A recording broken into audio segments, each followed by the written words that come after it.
तो नमस्कार दोस्तों, बालक एकेडमी की एक और नई वीडियो में आप सभी का स्वागत है। हम सीख रहे थे फोटोसिंथेसिस। इसके पहले वाले पार्ट में हमने क्या सीखा था कि फोटोसिंथेसिस क्या है, क्यों जरूरी है और फोटोसिंथेसिस प्लांट क्यों करते हैं। ठीक है, फोटोसिंथेसिस प्लांट करते हैं इसीलिए ताकि वो खुद का खाना बना सके, है ना। खाना किसकी मदद से बनता है? कार्बन डाइऑक्साइड और वाटर की मदद से, जो कि with the help of sunlight obviously, है ना। तो हमने पहले पार्ट में क्या क्या सीखा था कि पिगमेंट सिस्टम क्या है, फोटो सिस्टम्स क्या है, PS1 क्या है, PS2 क्या है, और जनरल जनरल इंफॉर्मेशन ली थी कि फोटोसिंथेसिस के बारे में, कि फोटोसिंथेसिस एक्चुअली क्या है।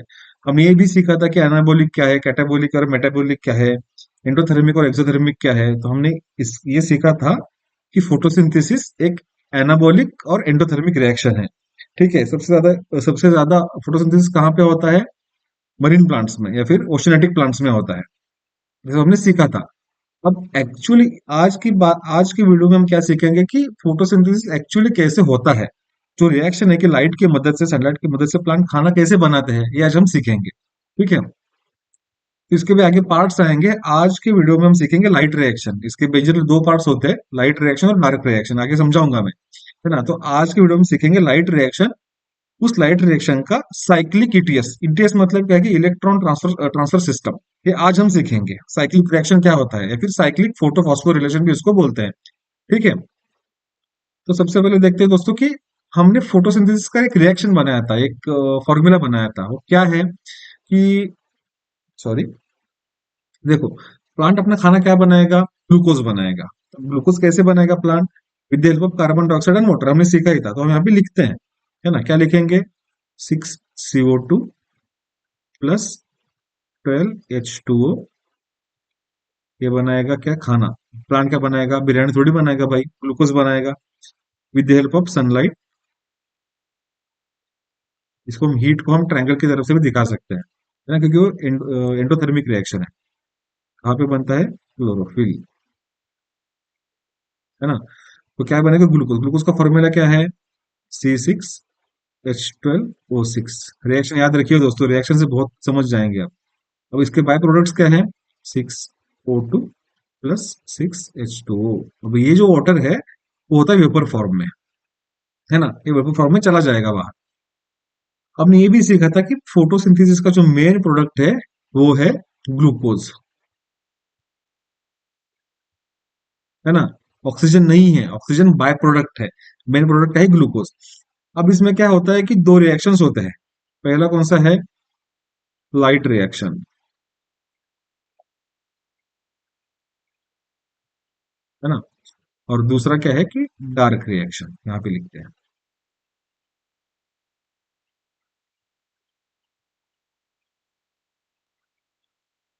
देखो, अब लाइट रिएक्शन और डार्क रिएक्शन मतलब क्या? बहुत लोग बोलेंगे सर ये तो हम नाम से ही समझ गए, आप समझाने की जरूरत नहीं है। जरूरत है।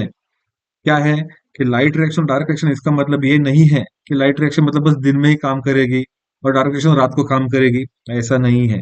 इसका सीधा सीधा मतलब यह है दोस्तों कि लाइट रिएक्शन होने के लिए सनलाइट की आवश्यकता है, या फिर सनलाइट की जरूरत हमें है।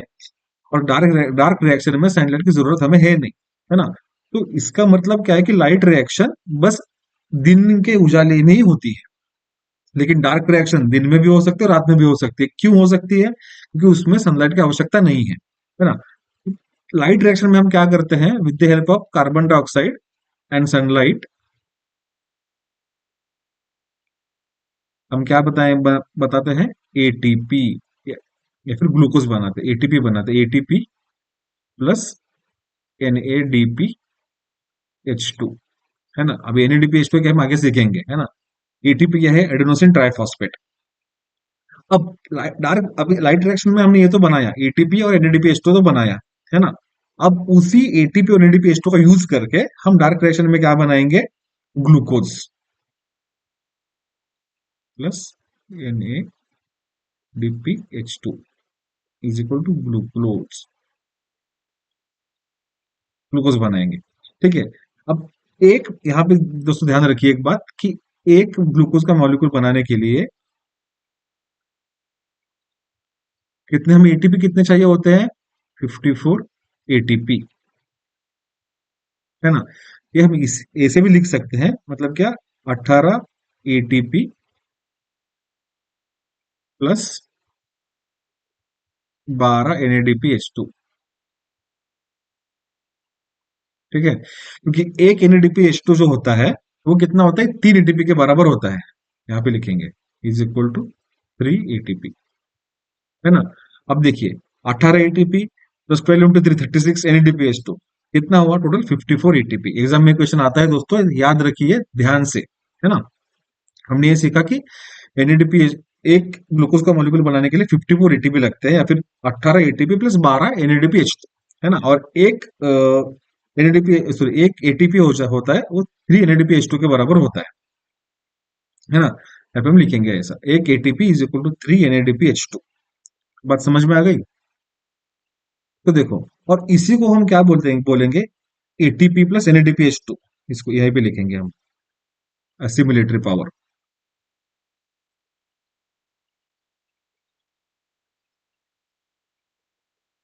इसको हम क्या बोलेंगे, एसिमिलेटरी पावर, एसिमिलेटरी पावर। अब ये भी क्वेश्चन आता है दोस्तों कि एसिमिलेटरी पावर कौन से रिएक्शन में बनती है, लाइट रिएक्शन में बनती है। ठीक है, याद रहेगी, एक बात याद रखनी पड़ेगी, चॉइस नहीं है। एटीपी प्लस एनएडीपीएच को हम क्या बोलेंगे, एसिमिलेटरी पावर। और एसिमिलेटरी पावर कहाँ पे बनती है, लाइट रिएक्शन में बनती है। ठीक है। अब दोस्तों देखिए कि हम इसके लाइट रिएक्शन के भी दो पार्ट होते हैं।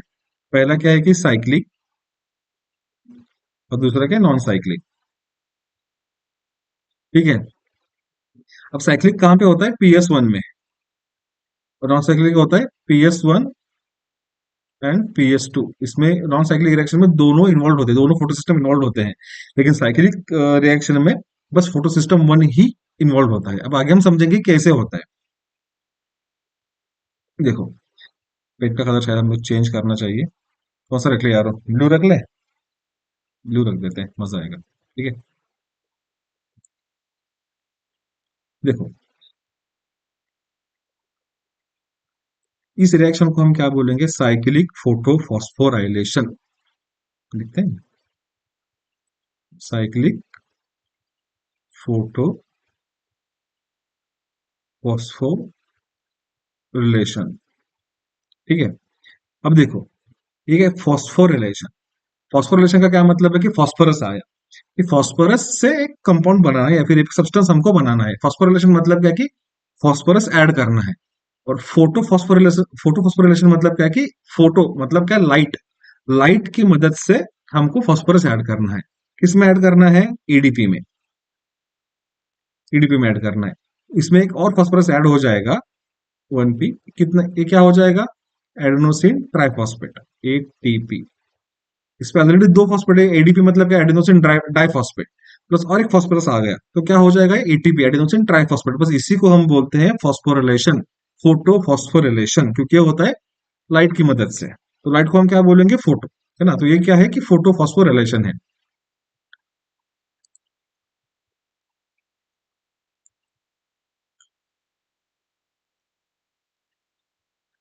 ठीक है।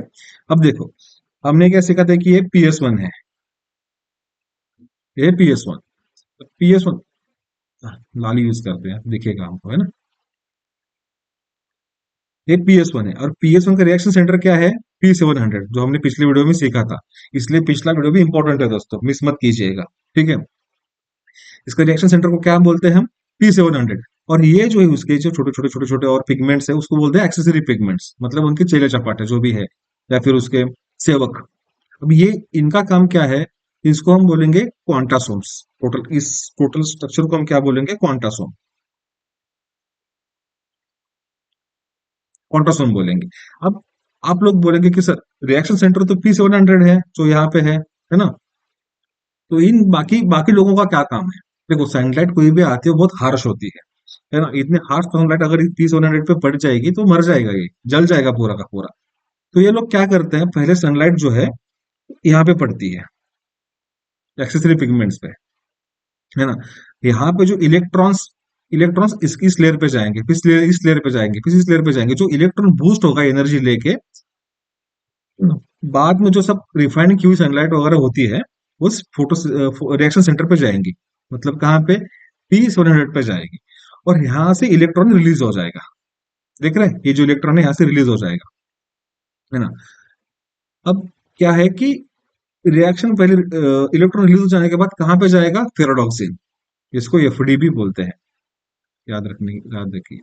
फेरोडॉक्सिन पे जाएगा। कुछ किताबों में आप देखेंगे कि पहले रिएक्शन इलेक्ट्रॉन जाएगा फेरो एफआरएस पे। एफआरएस मतलब क्या है? कि फेरोडॉक्सिन रिड्यूसिंग सब्सटेंस, है ना? यहाँ पे लिखेंगे हम एफआरएस मतलब क्या? फेरोडॉक्सिन रिड्यूसिंग सब्सटेंस, है ना? और कुछ किताबों में क्या लिखा है दोस्तों कि डायरेक्टली एफडी पे जाती है, फेरोडोक्सिन पे जाता है इलेक्ट्रॉन। एग्जाम में कोई क्वेश्चन पूछे कि फर्स्ट इलेक्ट्रॉन रिसेप्टर कौन होता है, आप लिखेंगे फेरोडोक्सिन, है ना? अगर एफआरएस ऑप्शन में है तो एफआरएस लिखेंगे, नहीं है तो लिखेंगे फेरोडोक्सिन ही लिखेंगे। यहां तक बात क्लियर है?